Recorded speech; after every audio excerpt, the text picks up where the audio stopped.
The winter months are here, and having the right running back duo can bring home fantasy championships. Now, who are the best running backs for Week 15 fantasy football? We're diving into the quick and dirty top 36 running backs right now. What is going on, Headliner Nation? Hopefully everyone is doing well out there. Today we're going to dive into the top 36 running back rankings. However, before we do, two quick things. First thing being, I want to see your fantasy playoff team. Can you send me a screenshot of your team to either Instagram or Twitter, X, whatever you want to call it, and tag us there on our social medias? I want to see what players are on the bulk of these fantasy playoff teams. I think it'd be a fun little exercise, plus you get to shout out your team. Now, aside from that, the only other thing I want to go through before we dive into the rankings are some of my bigger hits and misses from just last week.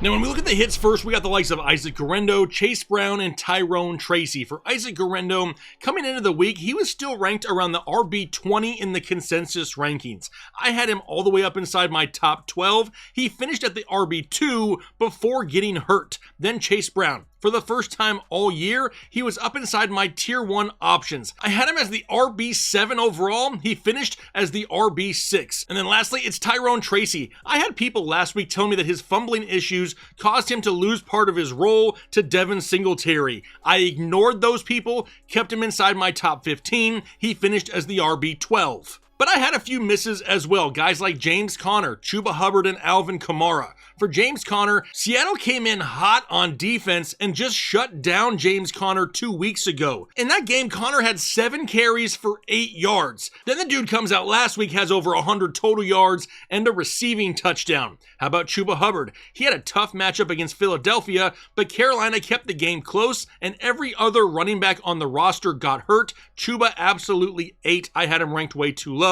And then Alvin Kamara. How does he come out and average 2.6 yards per carry? Dude absolutely killed me. I had him ranked way too high. But enough of week 14. Now we're on to week 15. Let's dive into tier 1. Now, we pull up tier 1, we got the likes of Saquon Barkley, Derrick Henry, Bijan Robinson, Joe Mixon, Josh Jacobs, Jahmyr Gibbs, Devon Achane, Chase Brown, and Kyren Williams. For Saquon Barkley this week, he's going up against Pittsburgh. And what the heck has gotten into Saquon the last 2 weeks? He's down to averaging only 120 yards a game. What gives?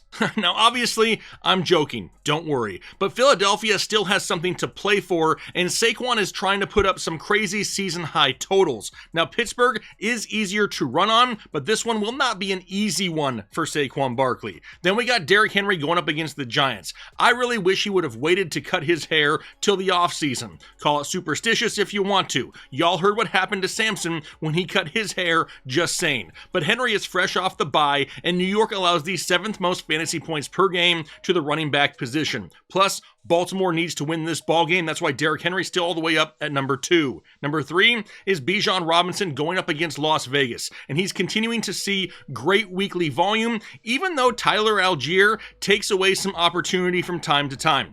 Bijan has still had 20 plus touches in 6 of his last 7. He's up to RB3 overall on the season, averaging just under 17 fantasy points per game, and Las Vegas just allowed 152 yards rushing to the Tampa Bay Buccaneers last week. Then we got Joe Mixon going up against Miami. He's coming off the bye, and Houston is going to have to lean on him once again this week. We know the passing game in Houston just hasn't clicked. Miami is putting points on the board, though, so Houston is going to have to try to keep the ball away from that high-powered offense. The Dolphins do allow the 12th most fantasy points per game to the running back position, so Joe Mixon all the way up at number 4. Which brings us down to number 5, Josh Jacobs going up against Seattle, and he's been on a damn late-season heater. He's all the way up to running back 6 on the season, 19 plus fantasy points in 5 of his last 6 games played, hasn't had a game under 10 fantasy points scored since week 4. He's also got 8 touchdowns over his last 4 games, and no reason to think he doesn't have a great chance at another good game this week going up against Seattle, who allows the 11th most fantasy points per game to opposing running backs.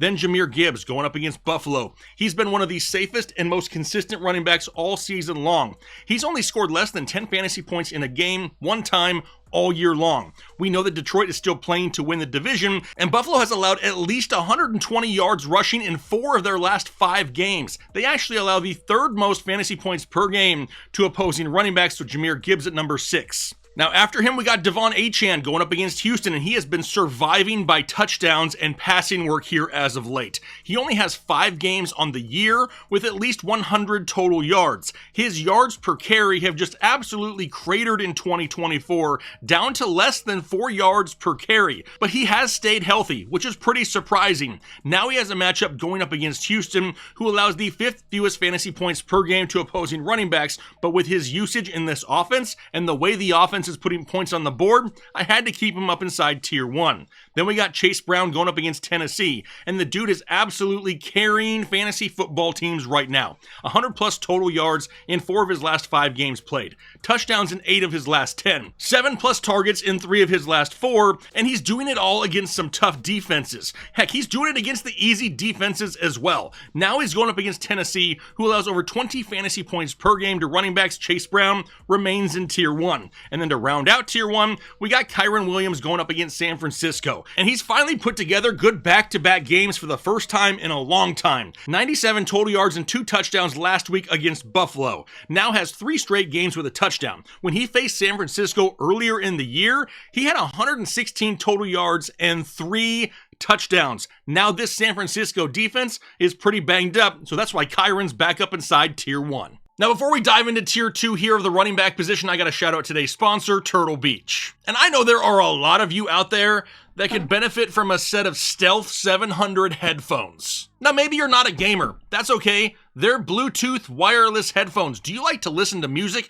You can do that on these headphones as well. Now, sure, if you're a gamer, we got everything from controllers to keyboards to mice. We have everything you need to up your gaming experience. In fact, I think you need to buy yourself a Christmas present these days. And with everything available at Turtle Beach, there's something for you, I guarantee it. But let's get it to you at a little bit of a discount. So head over to turtlebeach.com and use promo code headliners at checkout for 10% off your entire order. That's right, use promo code headliners at checkout at turtlebeach.com to get 10% off your entire order. But now we head into tier 2 of the running back rankings. And here in tier 2, we got James Conner, David Montgomery, Chuba Hubbard, Alvin Kamara, Zach Charbonnet, Brian Robinson Jr., Aaron Jones, and Rico Dowdle. Now for James Conner, he's going up against New England. And we got a bounce back game from James Conner last week. The volume has been there. He still had at least 17 touches in 6 of his last 7 games played, but Arizona needs to try to keep winning ball games. It's also worth noting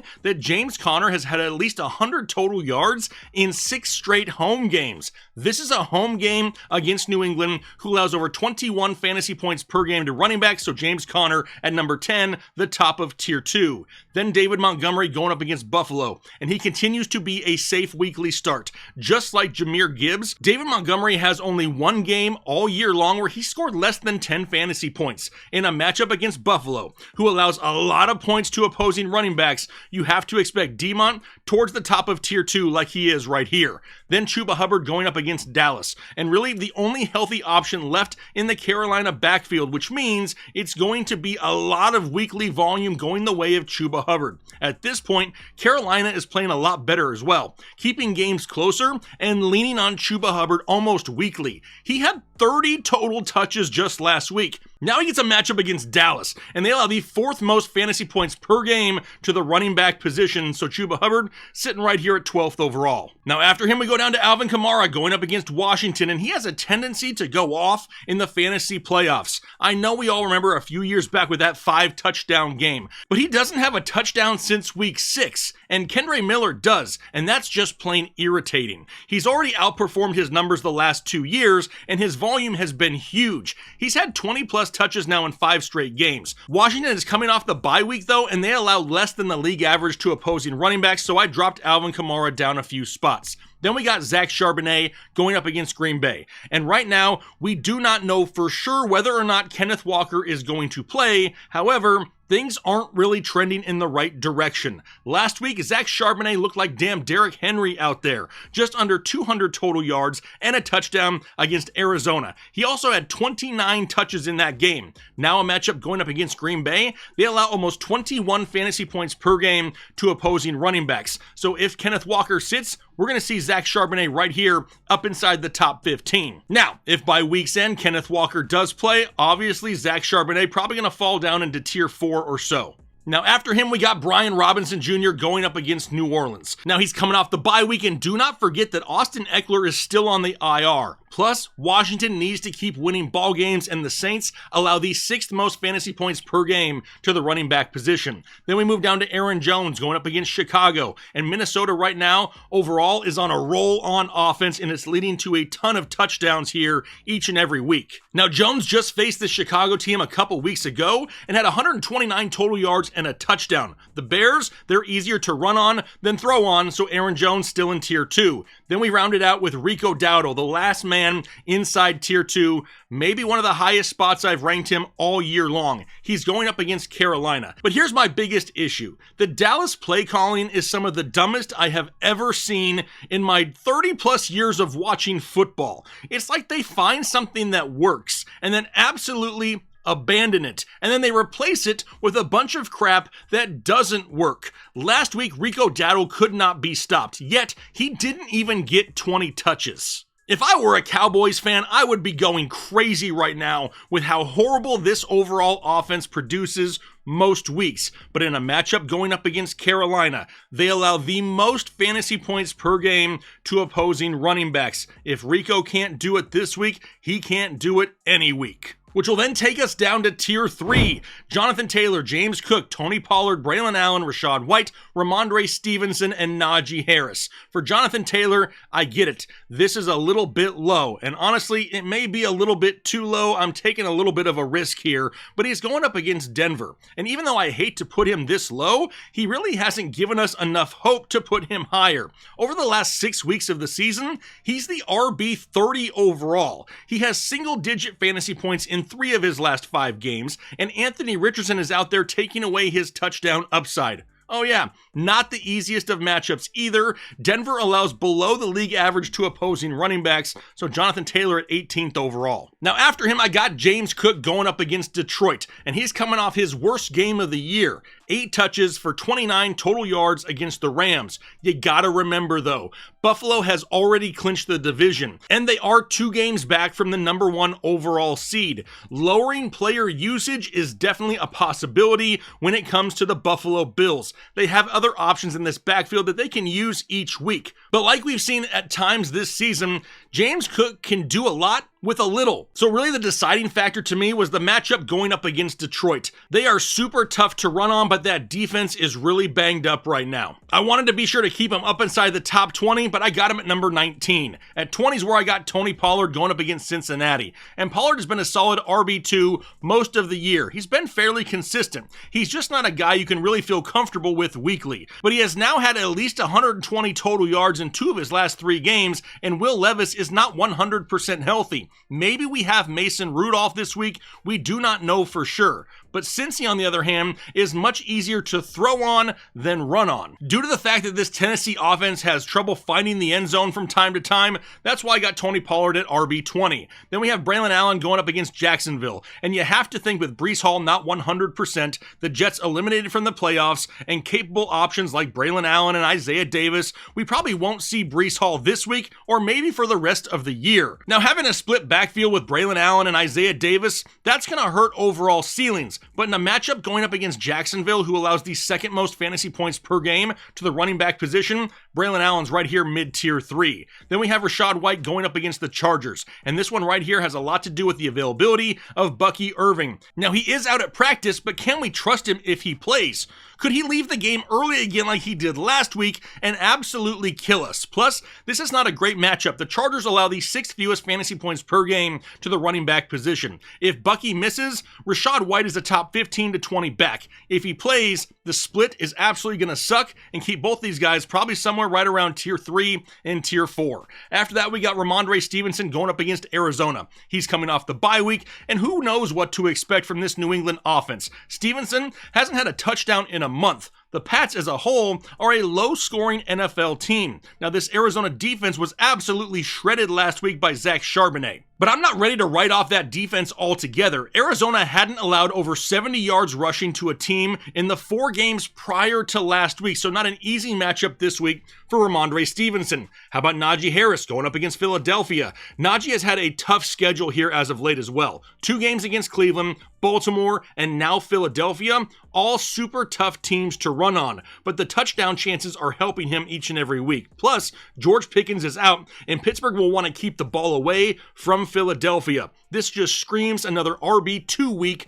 for Najee Harris. That's why I got him at 24, the bottom of tier 3. Which then takes us down to tier 4. We got a few names in tier 4 like Tyrone Tracy, DeAndre Swift, Sincere McCormick, Isaiah Pacheco, and Bucky Irving. Now for Tyrone Tracy, he's going up against Baltimore, and last week everyone was telling me that Tracy was going to lose work to Devin Singletary because of his fumbling issue. Then, Tyrone Tracy went out and had the most touches he's had in a game since Halloween. He's also had touchdowns in 4 of his last 6 games played. The biggest issue for me here in Week 15 is Tommy DeVito is taking over once again at the quarterback position. The last time that Tommy DeVito was under center, Tyrone Tracy wasn't fantasy viable. How about next on the list, we got DeAndre Swift going up against Minnesota. And I really expect this week to be just how it has been for Swift the last 3 weeks, an afterthought. This team is going to remain a pass-first offense. Minnesota is one of the best run defenses in the NFL, yet they can't stop the pass. However, I will say that DeAndre Swift does have some flex appeal, with Roschon Johnson still being questionable. Then we go down to Sincere McCormick of the Las Vegas Raiders going up against Atlanta. And don't ever doubt the Spice Man. He has now won the starting job and will start over a healthy Alexander Mattison. Now, bad quarterback play in Las Vegas is going to mean more reliance on the running game, and McCormick has looked solid as of late. The biggest issue here, not a lot of touchdowns to go around in Vegas, so Sincere McCormick right here at 27. Then we got Isaiah Pacheco going up against Cleveland. While the volume isn't bad, it's hard when there are so many running backs getting touches in this offense. It's not just Isaiah Pacheco. It's Kareem Hunt and Samaje Perine as well. And on top of that, now they have a matchup against one of the better run defenses in the league in the Cleveland Browns. It's going to make Isaiah Pacheco super touchdown dependent, and the only reason he isn't any higher in the rankings. Which then brings us down to Bucky Irving. He's going up against the Chargers, and the question is, how healthy is he? Because there is no way he should have played in that game last week. Do they make that same mistake once again this week? Because the matchup isn't great even if he does play. Because if you use common sense, if Bucky Irving is on the field in Week 15, we probably see a little bit more Rachaad White, even Sean Tucker, and not a ton of Bucky Irving, so they don't re-aggravate this injury. We'll wait until later in the week to see what comes out, but for right now, Bucky Irving right here, the bottom of tier 4. Which means all we have left is tier 5, Isaac Guerendo, Jalen Warren, Isaiah Davis, Travis Etienne, Nick Chubb, Tank Bigsby, and Patrick Taylor. Now for Isaac Guerendo, he's going up against the Rams, and who knows who to trust when it comes to injuries in San Francisco. Isaac Guerendo could literally play a full game here this week, or he could literally be ruled out at this point. No one knows for sure. We also have that possibility that he plays, but is limited and doesn't see a full set of snaps. The last thing we want is to throw him in our fantasy lineup. He can't go a full game, and we have the same situation we had last week with Bucky Irving. There is so much risk/reward for Isaac Guerendo as of right now. Then we have Jalen Warren going up against Philadelphia, and he's really just a flex play at best with no bye weeks this week. He hasn't had over 75 total yards in a game over the last month and only has 1 touchdown on the season. Add in that Philadelphia is not the easiest team to run on, and he stays right there in the RB3 part of the rankings. Maybe he gets a few check down passes if they're trailing in this game. Then we move down to Isaiah Davis going up against Jacksonville, and people are falling in love with him late in the season. And don't get me wrong, it's a great story, just don't get too overconfident in him, because everything he's really done has to do with touchdowns, and it's not like Jets running backs score a ton of touchdowns. But the reason I put him up inside the top 36 alongside Braylon Allen is because this is a great matchup for him going up against Jacksonville. Next on the list is his opponent in that game, Travis Etienne. Now, we don't know whose backfield it is in Jacksonville. Is it Etienne's? Is it Tank Bigsby's? The bigger question is, does it even matter, because this team is so bad, they're always losing and can't always focus on the run. Travis Etienne hasn't had a touchdown since week 1. No games all year with 100 plus yards, and the Jets allow less than the league average to opposing running backs. It's just a nightmare in the Jacksonville backfield. Next up is Nick Chubb going up against Kansas City, and now it seems like he's almost splitting touches with Jerome Ford, 50-50. Chubb hasn't had over 11 touches in 3 of his last 4 games played. So now he has to split touches and go against the team that allows the fewest points to opposing running backs. That's why he's all the way down in tier 5. Tank Bigsby next, going up against the Jets. Tank hadn't had over 8 touches in a game since Halloween, and then out of nowhere last week had 19 touches. Now he had a couple good runs, but it's not like he was dominating out there. He would have been an absolute bust if it wasn't for a late game touchdown. I really have no idea how we can trust anyone in Jacksonville at this point. And then lastly, Patrick Taylor going up against the Rams. And he's really going to be dependent on the availability of Isaac Guerendo. If Guerendo sits, Taylor's going to move up inside the top 20 running backs. If Guerendo plays, Taylor is nothing more than a dart throw flex play at best. And I say that because of what we talked about with Isaac Guerendo earlier. There's a chance that if he does play, he doesn't play a full set of snaps. The guy who's next in line for those excess snaps would be Patrick Taylor. All right, there you have our Week 15 quick and dirty top 36 running back rankings. I wish all of you nothing but the best in your fantasy playoffs. I hope there are tens of thousands of us out there that are about to walk home with some hardware from our fantasy football leagues. Now, if you haven't hit the like button already, please do so. I greatly appreciate it, and it definitely helps us out here on YouTube. But I'm going to go ahead and get out of here for the day. Hopefully you guys enjoy the rest of your day, and then most importantly, do your part to make the world a better place. Analytics off the chain, all the channels not the same. Jake and Kyle, you know the name. Headliner Nation, we running the game.